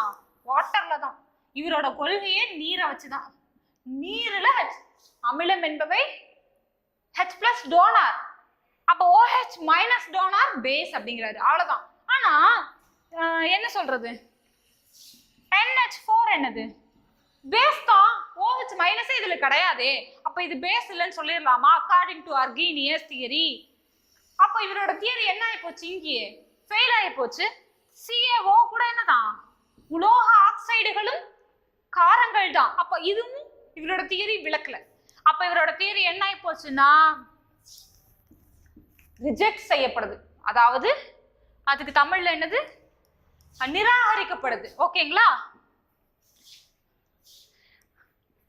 அதுக்கு சரின்னு சொல்லிட்டு அத சொல்ல எக்ஸ்பிளைன் பண்ண வரவர் தான் யாரு? Lorry Brønsted.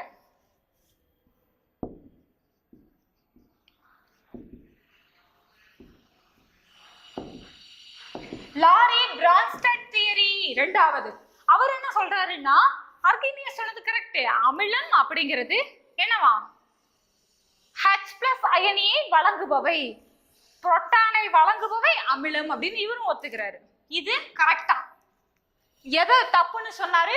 OH- வழங்குறது காரம். அப்ப ஏன் இது காரம் கிடையாதா அப்படின்னு கேட்கறதுக்கு தானே இவர் விளக்க வராரு. இவர் என்ன சொல்றாரு அப்படின்னா, அமிலம் எப்படி புரோட்டானை வழங்குதோ காரம் புரோட்டானை ஏற்றுக்கொள்ளும் அப்படிங்கிறாரு. புரியுதுங்களா? ஆசிட் அப்படிங்கிறது H+ டோனார். அப்ப பேஸ் என்னது? H+ acceptor. புரோட்டானை ஏற்றுக்கொள்பவை காரங்கள் அப்படிங்கிறாரு. அப்ப இது புரோட்டானை ஏற்றுக்குமா அப்படின்னா ஆமா. என்னது? NH3 ஒரு புரோட்டானை வாங்கிட்டு அம்மோனியமா மாறும். புரியுதுங்களா? அப்ப இது என்னாச்சு? ஒரு ஹைட்ரஜன் அக்செப்ட் பண்ணிக்கிச்சா? அப்ப இது according to Lowry Bronsted theory பேஸா நிரூபிச்சிருச்சா? அப்ப இது வெரி இம்பார்ட்டன்ட். இவரோட கொள்கைப்படி அமிலங்கள் புரோட்டானை வழங்குபவை, காரங்கள் புரோட்டானை ஏற்றுக்கொள்பவை. ஓகேங்களா? அவ்வளவுதான். அப்புறம் இன்னொரு தியரி சொல்றாரு. இது ஒரு வாட்டி குரூப் 1ல கேட்டிருந்தாங்க. இணை காரம் எது அப்படின்னு சொல்லிட்டு ஒரு ஈக்குவேஷன் கொடுத்துட்டு இதுல எது இணை காரம்னு கேட்டாங்க. ரொம்ப என்ன சொல்றது, அது குரூப் 1 ஸ்டாண்டர்ட்ல ஒரு டெப்யூட்டி கலெக்டருக்கும் டிஎஸ்பிக்கும் கண்டிப்பா தெரிஞ்சிருக்கணும் இல்லையா? அதனால ஒரு என்னது சயின்ஸ், பேசிக் சயின்ஸ் தெரிஞ்சிருக்கணும் இல்லையா? அது கொஞ்சம் டெப்தா இருந்தது. அது கேட்பாங்களா அப்படின்னு நம்மளுக்கு தெரியல, பட் கேட்டுட்டாங்க ஒரு எக்ஸாம்ல. ஸோ அதுவும் டிஎன்பிஎஸ்சிங்கிறதுனால நாம படிக்கிறோம். ஓகேங்களா? இணை கார கொள்கை, இணை அமிலக்கார கொள்கை, கான்ஜுகேட்டட் ஆசிட் பேஸ் தியரி அப்படின்னு சொல்லுவாங்க. அது என்ன கான்ஜுகேட்டட் ஆசிட் பேஸ் தியரி அப்படின்னா, வாங்க HCl plus H2O இருக்குன்னு வச்சுக்கோங்க. HCl நீர்ல கரைஞ்சு என்ன அயனியை உருவாக்கும்? ஹைட்ரோனியம் அயனியை உருவாக்குமா? H3O plus உருவாக்குமா? ஓகேங்களா? அப்புறம் என்னது இது பண்ணும்? குளோரின் அயானை ரிலீஸ் பண்ணுமா? தனியா உள்ள இந்த குளோரின் அயான் Cl. அப்போ இந்த ஹைட்ரோனியம் அயனி இருக்குல்ல, இது திரும்ப இது ரிவர்ஸ் ஆச்சுன்னா நினைச்சு பாருங்க. HCl அந்த Clக்கு எதுதான் H இந்த இடத்துல டொனேட் பண்ணி ஆகணும்? Clல H இருக்கா, குளோரின்ல H இருக்கா டொனேட் பண்றதுக்கு? கிடையாது. இந்த ஹைட்ரோனியம் அயானியில தானே H இருக்கு டொனேட் பண்றதுக்கு. அப்ப இதை என்னன்னு சொல்றாங்க? இது என்னது? அமிலம்னு தெரியும். இது என்னது? காரமா? அப்போ அப்படின்னா ஆமா, தண்ணி காரமா நடுநிலையானது தானே. நீங்க என்ன காரம்னு சொல்றீங்க? நீங்க எடுக்கிறது தப்பு அப்படின்னு சொல்றீங்களா? தண்ணி காரமாவும் செயல்படும், அமிலமாவும் செயல்படும். இதுக்கு பேர் என்ன சொல்லுவாங்க அப்படின்னா ஆம்போட்டரிக் சப்ஸ்டன்ஸ் அப்படின்னு சொல்லுவாங்க. இது வந்து ஒரு பச்சோந்தி மாதிரி, அது அந்த மீடியத்துக்கு தகுந்த மாதிரி ஆக்ட் பண்ணிக்கும். ஓகேங்களா? தண்ணிக்கு அந்த ஒரு பண்பு இருக்கு. அது அமிலத்துல வந்துட்டு காரமாவும், காரத்துல அமிலமாவும் செயல்படுற பண்பு வாட்டருக்கு இருக்கு. ஓகேங்களா? இது மாதிரி பண்புடைய தனிமங்களுக்கு, அதாவது அந்த சேர்மங்களை வந்து என்னன்னு சொல்லுவாங்க அப்படின்னா ஆம்போட்டரிக் சப்ஸ்டன்ஸ் அப்படிம்பாங்க. இங்க அது என்னவா ஆக்ட் பண்ணிருக்கு? இப்போ இது பாருங்க, அக்செப்ட் பண்ணிக்கிச்சா? அக்செப்ட் பண்றது எல்லாமே என்னது? ஹைட்ரஜன் அக்செப்ட் பண்றது எல்லாமே என்னது? காரம். அதனாலதான் இங்க இது காரம்னு போட்டிருக்கேன், பேஸ். ஓகேங்களா? இது அமிலம், இது காரம். அப்ப இதுல தானே ஹைட்ரஜன் இருக்கு. திரும்ப இதுக்கு டொனேட் பண்ணணும் அப்படின்னா, இப் சப்போஸ் இது ரிவர்சிபிளா ஆச்சுன்னா சொல்றேன், ரிவர்சிபிளா ஆகுதுன்னு வச்சுக்கோங்க. அப்போ இதுதானே ஹைட்ரஜன் அயனியை Clக்கு இங்க வழங்கி ஆகணும். அப்ப இதை என்னன்னு சொல்றாங்கன்னா கான்ஜுகேட்டட் ஆசிட், இத கான்ஜுகேட்டட் பேஸ் அப்படிங்கிறாங்க. இது இணை காரம், இணை அமிலம், இணை காரம், இணை அமிலம். இது இணை காரம், கான்ஜுகேட்டட் பேஸ். ஓகேங்களா? புரியுதா? இப்போ இது நார்மலான ரியாக்ஷன். இது H+ கொடுக்கறதுனால அமிலம், இது H+ வாங்கிக்கிறதுனால காரம். இதுல H கிடையாது கொடுக்கறதுக்கு, இதுதான் H இதுக்கு கொடுத்து ஆகணும். அடுத்து அப்படியே இது ரிவர்ஸ் ஆச்சுன்னா அப்ப இது என்னன்னு சொல்றாங்கன்னா H+ கொடுக்கறதுனால இணை அமிலம். இணைஞ்சிருக்கிற ஹைட்ரஜனை கொடுக்குது, அதனால இணை அமிலம். இதுகிட்ட இருந்ததை திரும்ப வாங்கிக்குது, அதனால இணை காரம். அவ்வளவுதான்.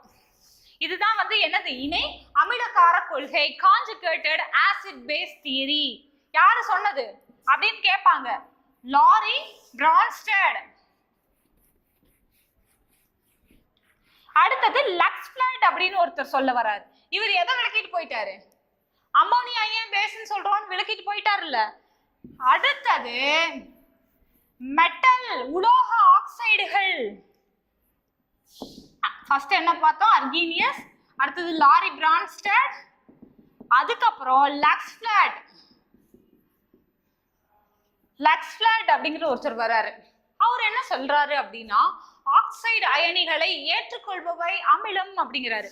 ஆக்சைடு அயான் அக்செப்டார் அப்படிங்கிறாரு. ஆக்சைடு அயனிகளை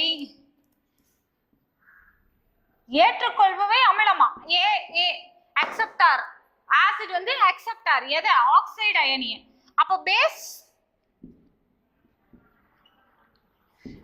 ஆக்சைடு அயனி டோனார் அப்படிங்கிறாரு.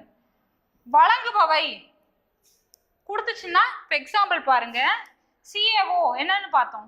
உலோக ஆக்சைடு. Ca என்னது? கால்சியம். ஒரு உலோகமா, மெட்டலா, ஆக்சைடு. ஓகேங்களா? இப்போ அது SiO2ல CaSiO3ன்னு மாறிடும். இப்போ இந்த O எங்க போயிருச்சு? இதுக்கு வந்துருச்சா? அப்ப இது என்ன ஆச்சு? டோனாரா? அப்ப இது என்னது? பேஸ். இது என்னது? வாங்கிக்கிட்டதுனால ஆசிட். புரியுதுங்களா? அப்ப அக்செப்டார் ஆசிட். ஆக்சைடை இது ஏத்துக்குச்சா? இது CA வந்து கொடுத்துருச்சா? அப்ப இது பேஸ். இததான் வந்துட்டு லக்ஸ்ஃப்லட் சொன்னாரு. ஓகேங்களா? நோட் பண்ணி வச்சுக்கோங்க. இது எல்லாமே லூயிஸ் கொள்கை. ரொம்ப ரொம்ப ரொம்ப ரொம்ப முக்கியமான கொள்கை. எலக்ட்ரான் இணையை ஏற்றுக்கொள்பவை என்னன்னா அமிலம் அப்படிங்கிறாரு. ஆசிட் அப்படின்னா என்னவா? எலக்ட்ரான் பேர் அக்செப்டாராம். எலக்ட்ரான் பேர் அக்செப்டார் அமிலமா. பேஸ் எலக்ட்ரான் பேர் டோனார் அப்படிங்கிறாரு. Example H+, example OH-. பாருங்க H+, அதுல இருக்கிற ஒரு எலக்ட்ரான் என்ன பண்ணிக்கிச்சு? ஆசிட் எலக்ட்ரானை வந்து எடுத்துக்கும். ரெண்டு எலக்ட்ரான்கள். எலக்ட்ரான் பேர், நாட் எலக்ட்ரான். எலக்ட்ரான் இணையை ஏற்றுக்கொள்பவை அமிலங்கள், எலக்ட்ரான் இணையை வழங்குபவை காரங்கள் அப்படிங்கிறாரு. OH- ரெண்டு எலக்ட்ரானையும் என்ன பண்ணுது? கொடுக்குது. அதனால அது காரம் அப்படின்னு சொல்றாங்க. இது ரொம்ப முக்கியம். எலக்ட்ரான் இணையை வழங்குபவை வந்து எதுன்னு பார்த்து வச்சுக்கோங்க. இதுதான் 4 கொள்கைகள். ஓகேங்களா? கொள்கைகள் பார்த்தாச்சு. அதுக்கப்புறம் என்ன பார்க்க போறோம்னா பயன்கள். Very important. நம்மளோட எக்ஸாம்க்கு பயன்கள் தான் ரொம்ப அதிகமா கேட்குறாங்க. நம்ம பார்த்தோம் இல்லையா அமிலங்கள், அதோட பயன்களை மட்டும் பார்த்தோம்னா அமிலம் முடிஞ்சிச்சு. ஓகேங்களா? அவ்வளவுதான். Very so simple. ஒரு ½ an hourல நம்ம என்ன பண்ணிட்டோம்? இதுல இருந்து 1 மார்க் எடுக்க போறோம். ஓகேங்களா? எப்பயுமே இந்த டாபிக்ல இருந்து ஒரு 2 கொஸ்டின் வருது அப்படின்ட்டு இந்த டாபிக்ல இருந்து TNPSC ஒரு 2 கொஸ்டின் கேட்க போறாங்க, இந்த வீடியோல இருந்து கேட்க போறாங்க அப்படின்ட்டு வீடியோவை பார்க்கணும். இந்த கேள்வி கேட்டுருவாங்களோ, இந்த கேள்வி கேட்டுருவாங்களோ, ஈச் அண்ட் எவ்ரி கொஸ்டின் உங்களுக்கு அப்படியே பதிவாயிட்டே இருக்கணும். ஒருவேளை இந்த கேள்வி கேட்டுட்டா நீங்க படிக்கும் போது கூட அப்படிதான் படிக்கணும். இந்த கேள்வி கேட்டுருவாங்களோ, இந்த கேள்வி கேட்டுருவாங்களோ, இப்ப நம்ம இந்த பாடம் படிக்கிறோம், இதுல இருந்து கட்டாயம் ஒரு கேள்வி இடம்பெறுது அப்படின்னு நினைச்சிட்டு படிங்க. ஓகேங்களா? யூசஸ், அமிலங்களின் பயன்கள்.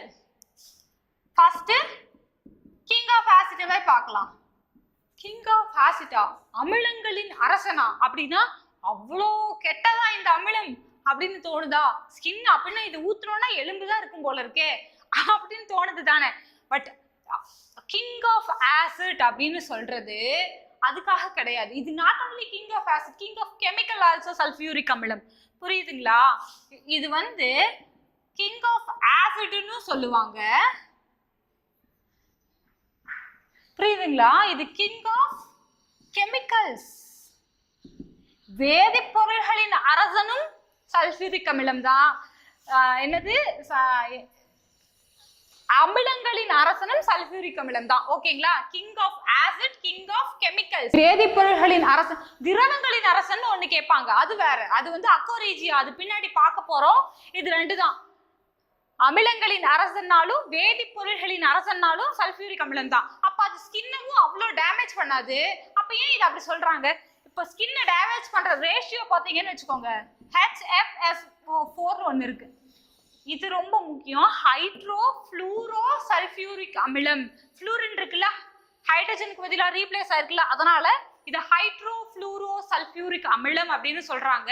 இது உலகிலேயே மிக வலிமையான அமிலம். இதுவரை கண்டுபிடிக்கப்பட்டதுலயே மிக வலிமையான அமிலம்னா இதுதான்.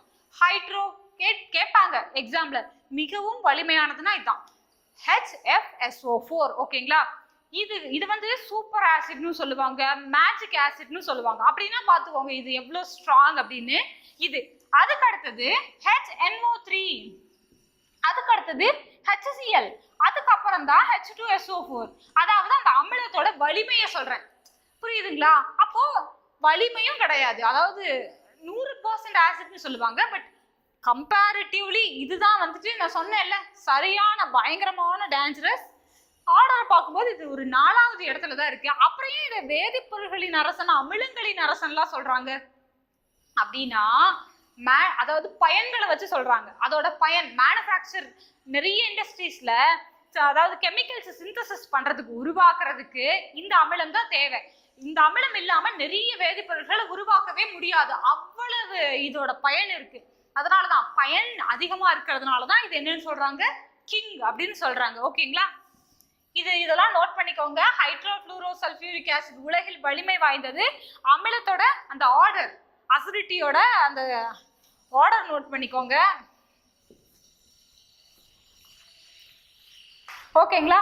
சரி, இப்போ நம்ம இது எங்க இதோட இன்னொரு பேரு விட்ரியால் ஆயில் அப்படின்னு சொல்லுவாங்க. Oil of vitriol. விட்ரியால் எண்ணெய் அப்படின்னு அழைக்கப்படுறது எதுன்னு கேட்பாங்க. Oil of vitriol. Oil of vitriol தான் என்னது? விட்ரியால் எண்ணெய் எனவும் இது அழைக்கப்படுகிறது. ஓகேங்களா? இது 3 பேரும் இதுக்கு தான். ஆயில் ஆஃப் விட்ரியால், விட்ரியால் எண்ணெய் எனவும் சல்ஃபியூரிக் அமிலம். இதுவும் நோட் பண்ணிக்கோங்க. H2SO4 மட்டும் நோட் பண்ணாது. தெரிஞ்சா விட்டுருங்க, தெரியலன்னா எழுதிக்கோங்க. சல்ஃபியூரிக் அமிலம். இன்னொரு பேர் என்ன சொன்னோம்? கந்தக அமிலம். எது கேட்டாலும் இதுதான். அப்புறம் இது எங்க பயன்படுதுன்னு கேட்பாங்க. புக்ல ஒரே ஒரு வார்த்தை, பேட்டரியில பயன்படுது. பேட்டரிஸ் இருக்குல்ல, கார் பேட்டரிகளில்,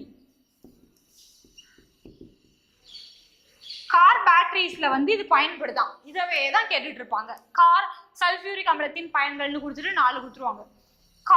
கார் பேட்டரிகளில் பயன்படுகிறது. அப்புறம் வேதியியல் ஆய்வகங்களில் பயன்படுது, தொழிற்சாலைகளில் பயன்படுது, அப்புறம் நிறைய இடத்து பயன்படுது. பட் மேக்சிமம் கார் பேட்டரிஸ் தான். ஓகேங்களா? அது நல்ல ஞாபகம் வச்சுக்கோங்க. அதுக்கப்புறம் HCl பார்க்கலாம். கழிவறையை சுத்தம், ஆசிட் போட்டு கழுவுன்னு சொல்லுவாங்கல்ல டாய்லெட் எல்லாம். ஸோ அது இந்த ஆசிட் தான். ஓகேங்களா? HCl ஹைட்ரோகுளோரிக் அமிலம் கழிவறையை சுத்தம் செய்ய பயன்படுகிறது. கழிவறையை சுத்தம் செய்ய பயன்படுகிறது. ஓகேங்களா? அப்புறம் நம்ம வயிற்றுல சுரக்குது இல்லையா, அதுவும் இந்த அமிலம் தான். ஓகேங்களா? கழிவறையை சுத்தம் செய்ய பயன்படும் இதுன்னு கேட்பாங்க. இதுதான். அப்புறம் ஆய்வகங்கள்ல யூஸ் ஆகுது, நிறைய தொழிற்சாலைகளிலும் இது பயன்படுது. ஓகேங்களா? HNO3 நைட்ரிக் அமிலம். நைட்ரிக் அமிலம் எங்க யூஸ் ஆகுது அப்படின்னா, அம்மோனியம் நைட்ரேட் அப்படிங்கிற ஒரு உரம் தயாரிக்க, நைட்ரஜன் உரம் சொல்லுவாங்கல்ல, நைட்ரஜன் உரம் NPK, நைட்ரஜன் பாஸ்பரஸ் பொட்டாசியம், இது முழுசா இருந்தாதான் அது முழு உரம்னு அழைக்கப்படும். கம்ப்ளீட் என்ன சொல்றது, கம்ப்ளீட் ஃபர்டிலைசர் அப்படின்னா என்னது, நைட்ரஜன் கண்டிப்பா அதுல இருக்கணும்ல. அந்த நைட்ரஜன் உரங்கள் எல்லாம் சிந்தசிஸ் பண்றதுக்கு, மேனுஃபேக்சர் பண்றதுக்கு இந்த நைட்ரிக் அமிலம் உதவுது. அம்மோனியம் நைட்ரேட், அது மாதிரி நிறைய அம்மோனியம் உரங்கள் உற்பத்தி பண்றதுக்கு நைட்ரிக் அமிலம் பயன்படுது. முடி சாயம் இருக்குல்ல, ஹேர் டைஸ், அதெல்லாம் பயன்படுறதுக்கு முடி சாயம். அப்புறம் நிறைய வண்ணங்கள், இந்த கலர்ஸ்லாம் இருக்குல்ல, இந்த ஸ்கெட்ச் பென்சில் மாதிரி அந்த கலர்ஸ், அது எல்லாமே வண்ணங்கள்.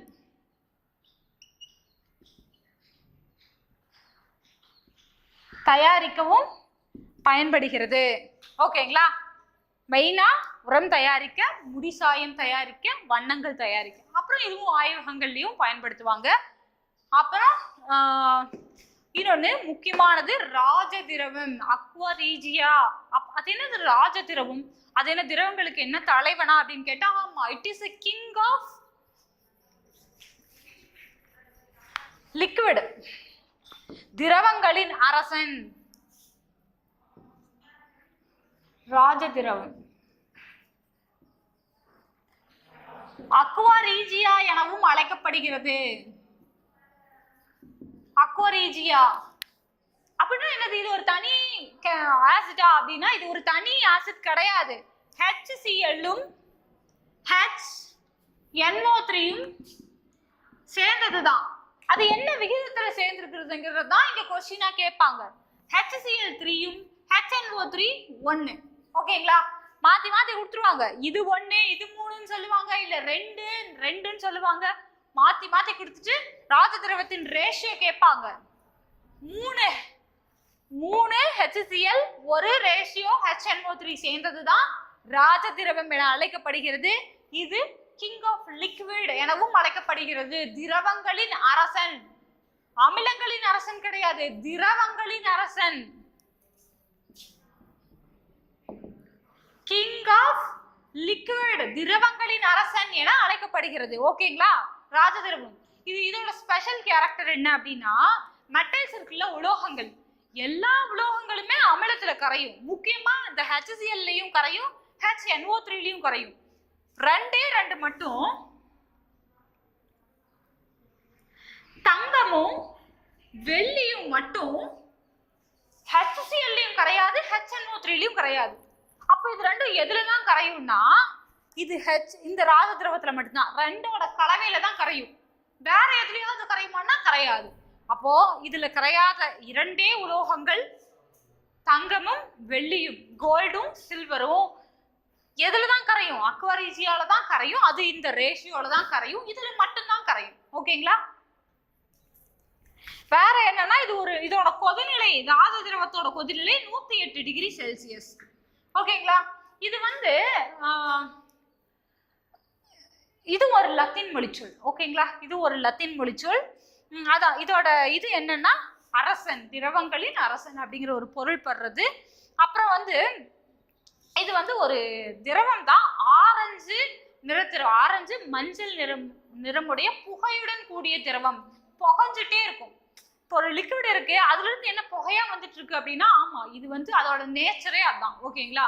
அது ஏதோ தீப்பிடிக்க போகுது அப்படியெல்லாம் கிடையாது. அதோட நேச்சரே அப்படிதான். ஆரஞ்சு மஞ்சள் நிறமுடைய புகையுடன் கூடிய திரவம். ஓகேங்களா?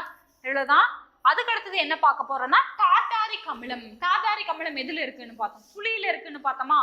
அப்போ அது எங்கெல்லாம் பயன்பட்டு இருக்கு அப்படின்னா, பேக்கரி எல்லாம் இருக்குல்ல, அங்கெல்லாம் அந்த சோர் டேஸ்டுக்காக, இந்த புளிப்பு சுவைக்காக டார்டாரிக் அமிலம் யூஸ் பண்ணுவாங்க. ரொட்டி சோடா, அது ரொட்டி சோடாவோட ஒரு பகுதி, அதாவது அந்த ரொட்டி சோடா தயாரிக்க டார்டாரிக் அமிலம் பயன்படுத்துவாங்க. ஓகேங்களா?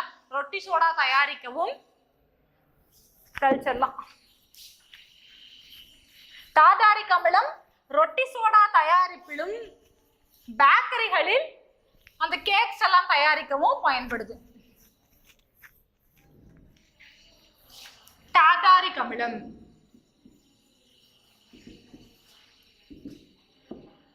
பேக்கரிஸ்லயும் ரொட்டி சோடாவின் பகுதி பொருள் ரொட்டி சோடா தயாரிக்கவும் பயன்படுது. ஓகேங்களா? இது டார்டாரிக் ஆசிட். பென்சாயிக் அமிலம் அப்படின்னு ஒண்ணு இருக்கு. பென்சாயிக் அமிலம் இது என்ன அப்படின்னா உணவு பதப்படுத்தி. இப்போ நம்ம ஒரு உணவு செஞ்சோம்னா அது மதியத்துக்கே சம்டைம்ஸ் கெட்டுரும், வெயில்னால, இல்ல நைட்டு கெட்டுரும். ஆனா அப்போ பாத்தீங்கன்னா இந்த ஃபிளைட்டு இதெல்லாம் எப்படி கெடாம இருக்கு அப்படின்னா இந்த பென்சாயிக் அமிலம் போட்டிருப்பாங்க. இது ஒரு உணவு பதப்படுத்தி. இப்போ கேக்ஸ் எல்லாமே இருக்குல்ல, கெட்டு போகாம ரொம்ப நாள் இருக்குல்ல, ஸோ அதுக்கு எல்லாமே காரணம் என்னன்னா இதுதான், இந்த பென்சாயிக் அமிலம் அதுல போடுறதுதான். ஓகேங்களா? அதுக்கப்புறம் ஊறுகாய் பதப்படுத்தி, ஊறுகாய் பதப்படுத்தவும் இது பயன்படுது. அப்புறம் அந்த அசிடிக் அமிலம்னு ஒண்ணு பார்த்தோம்ல, வினிகர், காடி அப்படின்லாம், அதுவும் இது தயாரிக்க பயன்படுது. அசிடிக் அமிலம் இதுவும் இது ரெண்டுமே உணவை பதப்படுத்துதோ இல்லையோ ஊறுகாயை பதப்படுத்த அசிடிக் அமிலம் மெயினா பயன்படுது. ஓகேங்களா? இதுதான் அமிலங்களோட. அப்புறம் மற்ற அமிலம் எல்லாம் நிறைய எல்லாமே பயன் இருக்கு. பட் உங்களுக்கு மெயினா புக்ஸ்ல இருக்கிறது இதுதான். ஓகேங்களா? அப்புறம் கார்பானிக் அமிலம்னு ஒண்ணு இருக்கு. கார்பானிக் அமிலம் அது என்ன? கார்பானிக் அமிலம்னா ஏரேட்டட் ட்ரிங்க்ஸ்ல எல்லாம் யூஸ் பண்ணுவாங்க. ஒரு செவனப் இருக்கு, நல்லா ஷேக் பண்ணிட்டு ஓபன் பண்ணா என்ன ஆகும்? செவனப் உள்ள இருக்குமா? ஃபுல்லா பொங்கி வெளியே வந்துரும்ல, அதுல எல்லாம் அடைக்கப்பட்டிருக்கிற ஒரு அமிலம். ஏரேட்டட் ட்ரிங்க்ஸ்ல, அதாவது குளிர்பானங்களில், காற்று ஏற்றப்பட்ட குளிர்பானங்களில் பயன்படுவது எதுனா கார்பானிக். ஓகேங்களா?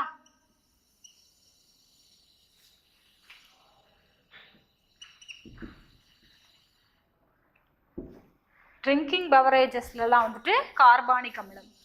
அப்புறம் மெயினா ஆக்சாலிக் அமிலம்.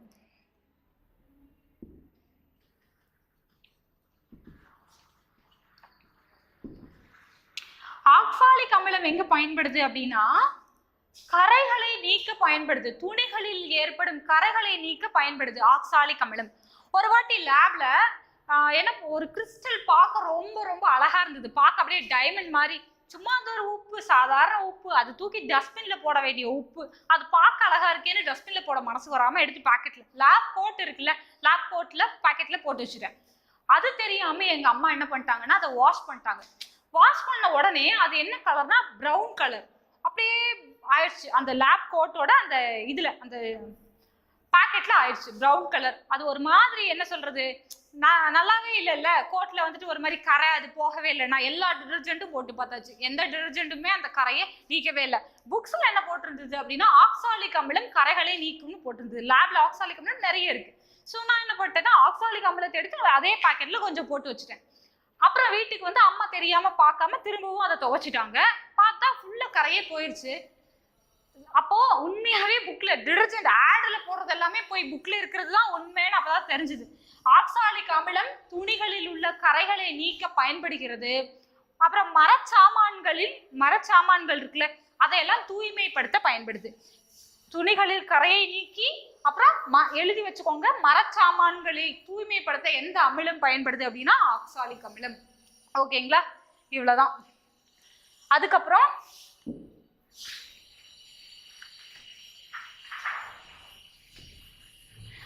HNO3 இருக்குல்ல, அதோட இன்னொரு பேர் மட்டும்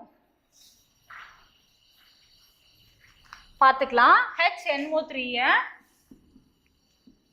நைட்ரிக் அமிலத்தை அக்வாபோர்ட்டிங் அப்படின்னு அழைப்பாங்களாம். அக்வாபோர்டஸ் அல்லது அக்வாபோர்ட்டிங் என அழைக்கப்படும் அமிலம் எதுன்னு கேட்டாங்க அப்படின்னா HNO3, HCl, H2SO4 அப்படி எல்லாம் கேட்டாங்க அப்படின்னா HNO3 அக்வாபோர்ட்டிங் அல்லது போட்டாஸ். அக்வாபோர்டஸ் என அழைக்கப்படுவது எது அப்படின்னா நைட்ரிக் அமிலம். ஓகேங்களா.